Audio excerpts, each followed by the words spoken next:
அநேக நாட்களாக ஒரு பிரச்சனைக்காக, ஒரு வியாதிக்காக, ஒரு போராட்டத்திற்காக யாருக்கும் தெரியாமல் நீ கண்ணீர் வடித்துக் கொண்டே இருக்கிறாய்.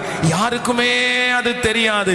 உன்னை பார்க்கிறவர்கள் எல்லாரும் சந்தோஷமாகத்தான் பார்க்கிறார்கள். நீ அநேகருக்கு முன்பாக மகிழ்ச்சி உள்ள ஆளாய் தெரிகிறாய். ஆனால் உன்னுடைய இருதயம் அழுது கொண்டே இருக்கிறது. நீ வேலை ஸ்தலத்திலே யாருக்குமே தெரியாமல் அழுது கொண்டிருக்கிறாய். அது யாருக்கும் தெரியாது. கர்த்தர் அதை பார்க்கிறேன் என்று கர்த்தர் வாக்கு கொடுக்கிறார். எல்லாரும் தூங்கினதற்கு பிற்பாடு நீ படுக்கும் போது உனக்கு நித்திரை வரவில்லை. நீ பெட்டிலே அழுது கொண்டே படுத்துக் கொண்டிருக்கிறாய். ஆண்டவரே, எப்பொழுது நீர் நினைப்பீர்?